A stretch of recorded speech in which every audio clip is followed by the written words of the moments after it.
Aceh, tanah rencong yang kaya akan sejarah, darah perjuangan, dan air mata pengkhianatan.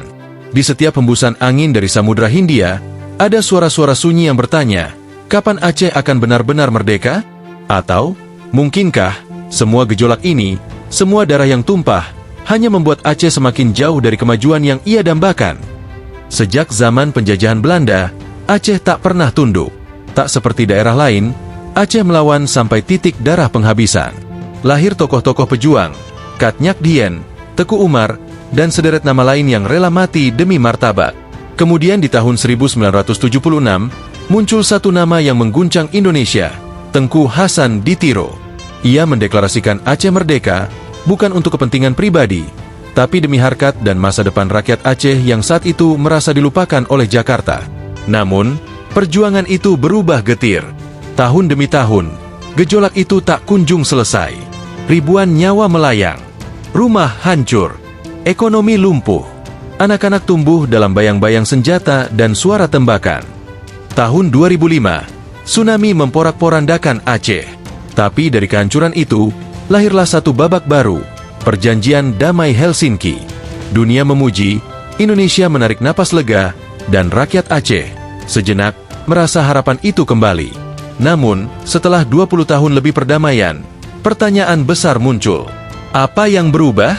Apakah Aceh benar-benar mendapatkan keistimewaan yang dijanjikan? Apakah rakyatnya sejahtera? Apakah pemerintahannya bersih dan pro-rakyat? Atau justru, gejolak merdeka yang dulu menyala-nyala, kini hanya menjadi alasan untuk elit baru berebut kekuasaan? Ada beberapa fakta yang tak bisa dibantah. 1. Angka kemiskinan di Aceh masih termasuk yang tertinggi di Sumatera. 2. Pengangguran tetap tinggi meski Aceh kaya SDA. 3. Korupsi di tubuh elit lokal kerap diberitakan, seolah rakyat hanya berpindah dari satu penindas ke penindas lainnya. 4. Investasi asing dan dalam negeri minim, karena ketidakpastian dan konflik internal yang belum selesai secara psikologis. 5. Pendidikan dan infrastruktur masih tertinggal, bahkan dibanding provinsi yang tidak pernah bergejolak. Dari dulu hingga sekarang, isu Aceh merdeka terus hadir, silih berganti. Kadang dibawa oleh politisi, kadang oleh rakyat yang kecewa. Namun, mari kita jujur sejenak. Apakah gejolak ini masih punya arah? Atau hanya menjadi beban psikologis yang diwariskan tanpa solusi nyata? Setiap kali isu merdeka muncul, dunia usaha terhambat. Investor mundur.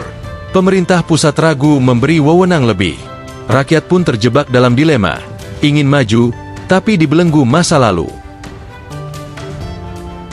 Apakah Aceh tak boleh bermimpi lagi? Aceh tetap berhak bermimpi. Tapi kini waktunya kita bertanya, apakah kemerdekaan itu masih jadi solusi? Ataukah perlu cara baru untuk bangkit tanpa harus mengulang luka lama? Karena sejatinya, Aceh tidak kekurangan potensi. Ia kaya gas, laut, budaya, dan sejarah. Tapi yang hilang adalah arah bersama.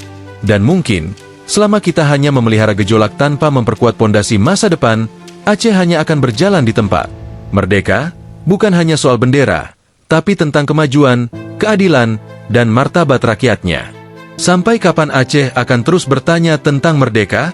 Mungkin jawabannya ada ketika kita semua sepakat bahwa kemajuan Aceh tak harus menunggu merdeka, tapi harus dimulai dari kejujuran, kerja keras, dan bersatunya rakyat. Karena cahaya itu mungkin bukan di ujung gejolak, tapi di tangan kita sendiri.